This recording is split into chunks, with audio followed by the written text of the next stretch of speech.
ଦୁଗ୍ଧ ଦହି ଲହୁଣୀ ସାବର୍ତ ମହୁ ଆଉ ଦୁଧ।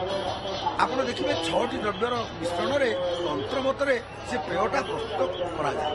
କିନ୍ତୁ ଶ୍ରୀ ଜଗନ୍ନାଥଙ୍କ ନିକଟରେ ବୈଷ୍ଣବୀୟ ଧାରାରେ ବୈଷ୍ଣବ ମତରେ ଏବଂ এই ଯେଉଁ ମହାନୈବେଦ୍ୟ ଅର୍ପଣ ଧାରାରେ এই ଯେଉଁ ପଣା ବା ପେୟ ପ୍ରସ୍ତୁତ କରାଯାଏ, ଏଠି 9ଟି ଦ୍ରବ୍ୟର ସମ୍ମିଶ୍ରଣ ଘଟେ। ଆପଣ କହିବେ 9ଟି ଦ୍ରବ୍ୟ କ'ଣ?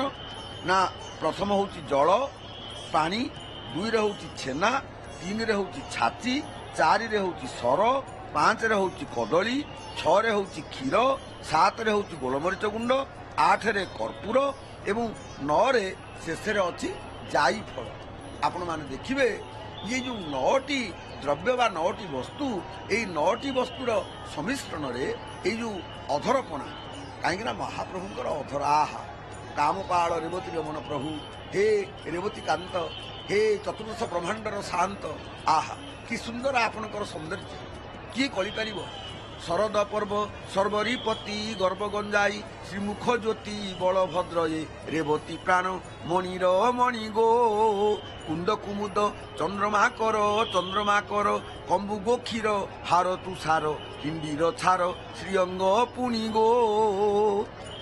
ଆପଣମାନଙ୍କୁ ସେଇ କଥା ମୁଁ କହୁଥିଲି ଯେ ଭାବିଲେ ଆଶ୍ଚର୍ଯ୍ୟ ଲାଗେ ଯେ ପରବର୍ତ୍ତୀ କାଳରେ ଶାକ୍ତମାନେ ନବଦ୍ରବ୍ୟର ସମ୍ମିଶ୍ରଣକୁ ସ୍ୱୀକାର କଲେ ନାହିଁ। ସେମାନେ ଜଳଟାକୁ ମାନିଲେ ନାହିଁ, ତାକୁ ବାଦ ଦେଇଦେଲେ।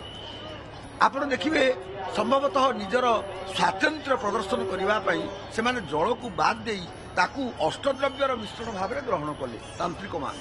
କିନ୍ତୁ ଆମ ବୈଷ୍ଣବ ଭାବଧାରାରେ ଏ ଯେଉଁ ପ୍ରସ୍ତୁତ ଅଧରପଣା 9ଟି ଦ୍ରବ୍ୟର ଇଏ ହେଉଛି ସମନ୍ୱୟ। ସ୍ୱତଃ ନବଦିନାତ୍ମକ ରଥଯାତ୍ରାକୁ ଯେ କେବଳ ମନେ ପକାଇ ଦିଏ ତାହା ନୁହେଁ, ଅଧିକନ୍ତୁ ଏହି 9ଟି ଦ୍ରବ୍ୟ ନବଧା ଭକ୍ତି ଆଡ଼କୁ ସ୍ୱତଃ ଆପଣମାନଙ୍କର ମନକୁ ଆକୃଷ୍ଟ ନିଶ୍ଚୟ କରୁଥିବ, ଏଥିରେ ସନ୍ଦେହ ନାହିଁ। କାହିଁକି ନା ସେଇ ନବଧା ଭକ୍ତି ଶ୍ରବଣମ୍ କୀର୍ତ୍ତନମ୍ ବିଷ୍ଣୁ ସ୍ମରଣମ୍ ପାଦ ସେବନମ୍ ଅର୍ଚ୍ଚନମ୍ ବନ୍ଦନମ୍ ଦାସ୍ୟ ସକ୍ଷମାତ୍ମ ନିବେଦନ। ଅଧରପଣା ପ୍ରସ୍ତୁତି ସମୟରେ ଆପଣ ଦେଖିବେ ଛଣା ଉଦ୍ଦେଶ୍ୟରେ ଅଧର ହାଣ୍ଡି ଉପରେ ଧଳା କରିଆ ବା ଧଳା କନା ପକାଯାଏ। ଏହା ହେଉଛି ଗୋଟେ ଲୋକମତ, କିନ୍ତୁ ପ୍ରକୃତରେ ଏହାର ଉଦ୍ଦେଶ୍ୟ କ'ଣ? ଆପଣ ଦେଖିବେ ବ୍ୟବହୃତ ହେଉଥିବା ଏଇ ଯେଉଁ କନା, ଯାହାକୁ ଅଧରକନା ବୋଲି ଆମେ କହୁ, ସମସ୍ତେ ତାକୁ କହନ୍ତି ଅଧରକନା। ତିନି ରଥ କି ସୁନ୍ଦର ଭାବରେ ତାଙ୍କର ସୌନ୍ଦର୍ଯ୍ୟ ବିସ୍ତାର କରୁଛନ୍ତି। ଇଏ କେବଳ ଅନୁଭବ ଗମ୍ୟ, ହୃଦୟ କେବଳ ତାକୁ ଅନୁଭବ କରିପାରିବେ। ଆପଣ ଦେଖିବେ ପଞ୍ଚମହାଭୂତର ପ୍ରତୀକ ହେଉଛି ଜଳ, ଯାହା ହେଉଛି ସୃଷ୍ଟିର ମୂଳ। ଅତଏବ ଶାକ୍ତ ମତରେ ଏହା ହେଉଛି ମହାପଞ୍ଚତନ୍ତ୍ର ବିଧି, କିନ୍ତୁ ବୈଷ୍ଣବ ମତରେ ଏହା ହେଉଛି ମହାପଞ୍ଚରାତ୍ର ବିଧି।